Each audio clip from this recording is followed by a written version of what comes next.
এই কাকা আম না লিচু লিচু। আরে কাকা দুধ না শরবত? শরবত। দাঁড়ান আইসক্রিম না চকলেট?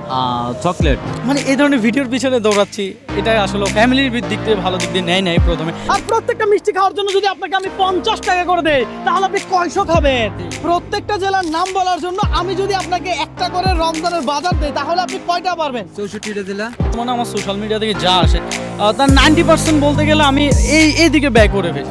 1 মিনিটে 1000 টাকার বাজার আমি 2000 টাকা করে ফেলেছি। এটা তোমাকে চ্যালেঞ্জ দিছি, তুমি চ্যালেঞ্জ নিছো আমার সাথে। সবগুলো টাকা আপনার কি আপনি চ্যালেঞ্জে বিজয়ী হয়ে পাইছেন, তাই তো?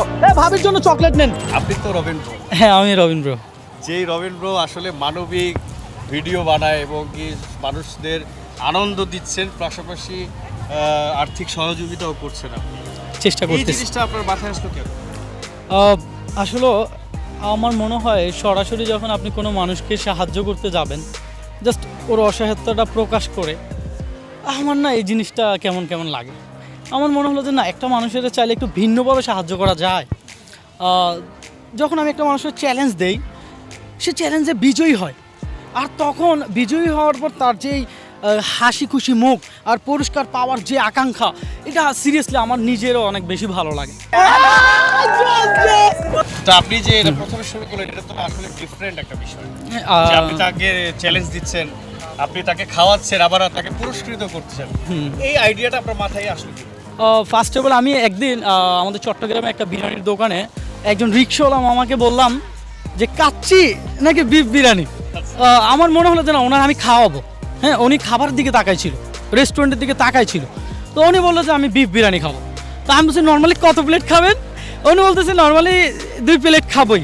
আমি বলছি প্রত্যেক প্লেট খাওয়ার জন্য 500 টাকা করে দিলে কত খাবেন? তো বলতেছে তাহলে তো আমি 4-5 প্লেট খেয়ে নিব। তা আমি বলছি আপনি যত প্লেট খান প্রত্যেক প্লেটের জন্য আমি 500 টাকা করে দেবো, আপনি যা খাইতে পারেন। তারপর আমি আবার এই মানে যেই ক্যাশে বলে দিছি যেন কোয়ান্টিটিটা একটু কমাই দেয়, উনি যেন বেশি খাইতে পারে। তখন ওনারা যখন আমি পুরস্কারটা তুলে দিলাম না, উনি বলতেছে আমার মতো কি কেউ খেতে পারছে আপনাদের রেস্টুরেন্টে? তখন আমি দেখলাম যে না, ওনার ভিতরে একটা আনন্দ প্রকাশ পাইছে, যেটা আমার মন জয় করে ফেলছে। তখন থেকে আমি এই ভিন্ন তরিকাটা শুরু করছি। অনেকের প্রশ্ন, রবীন্দ্র হঠাৎ করে, আপনি তো আর কোটিপতি না। না, একদমই না, একদমই না। কিন্তু আপনার যে এই যে মানুষ তো অন্য কন্টেন্টও বানায়, কিন্তু আপনি তো প্রথমেই টাকা ঢালছেন, কারণ রেভিনিউ কিন্তু প্রথমে আসে না, না তাই না? একদমই আয়ের উৎস তো প্রথমে আসে না। প্রথমে আপনার ইনভেস্টটা এটা কেন আসলো? এটা মিথ্যে কথা বলবো না, প্রথম দিকে খুব কম ইনভেস্টে আমি করছি। এখন তো বর্তমানে আমার সোশ্যাল মিডিয়া থেকে যা আসে তার 90% বলতে গেলে আমি এই দিকে ব্যয় করে ফেলি। আর খুব সীমিত একটা অংশ যেটা আমার থাকে, দেখা যায় আমার বাইক তেল খরচ কিংবা আমার ক্যামেরাম্যান এইখানে চলে যায়। আপনার টিম কতজন? আমার টিমে 3 জন আছে। 3 জন আছে। হ্যাঁ। কোনটা দিয়ে শুরু করছেন, কোন প্ল্যাটফর্ম? আমার শুরুটা হয়েছিল ইউটিউব দিয়ে, যদিও ওখানে আমি বেশি ফোকাস দিতে পারি নাই, কারণ ফেসবুকে আমার ভিডিওগুলো হুড় করে ভাইরাল হয়ে যাচ্ছে। তো ইউটিউব থেকে আমি সরে আসছি ফেসবুকে, তো ফেসবুক রেভিনিউ দিচ্ছে, ওখানে আটকে গেছি। তো এখন হলো যে চূড়ান্তভাবে আমরা যথেষ্ট পরিমাণ চেষ্টা করতেছি, আমাদের ইউটিউবে ফোকাস দিচ্ছি। আর ইউটিউবেও আলহামদুলিল্লাহ দর্শক অনেক সাড়া দিচ্ছে। নর্মালি কত পিস খাবেন? 5 পিস। কোনো প্রতিবন্ধকতা আসে নাই আপনার এই কাজে? আপনি গেছেন, আপনাকে কোনো সমস্যা? আমার শুরুর দিকে যদি বলি তখন কিছুটা প্রবলেম তো হয়েছেই, যখন হলো যেহেতু আমি বিবাহিত, তো সেই ক্ষেত্রে হলো কি মানে এই ধরনের ভিডিওর পিছনে দৌড়াচ্ছি, এটাই আসলে ফ্যামিলির দিক দিয়ে ভালো দিক দিয়ে নেয় প্রথমে। তো আমার ওয়াইফ আবার খুব ভালো সাপোর্ট করছে, যার কারণে হ্যাঁ পজিটিভ সাপোর্ট করছে আলহামদুলিল্লাহ। তো তার সাপোর্ট বলতে গেলে অনেক, যার কারণে আজকে আমি রবীন্দ্র, সবাই আমাকে ভালোবাসা দিচ্ছে আলহামদুলিল্লাহ।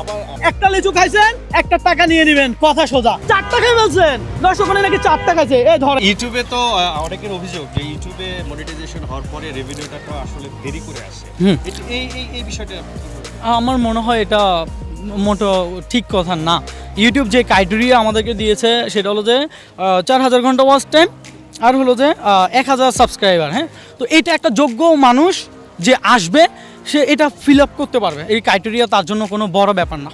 আর আমার মনে হয় ফেসবুকে এই ধরনের কোনো ক্রাইটেরিয়া থাকা দরকার ছিল। যদিও আমাদের সময় আমি যখন ফেসবুক মনিটাইজেশন পাইছি তখন হলো যে ফেসবুকে একটা সিস্টেম ছিল 10,000 ফলোয়ার আর 6 লক্ষ মিনিট ওয়াচ টাইম। সেটা তো এখন নাই। তো এখন হলো যে যোগ্যতা ছাড়া অনেক মানুষ এখানে ঢুকে যাচ্ছে আর অশ্লীলতা ছড়াচ্ছে।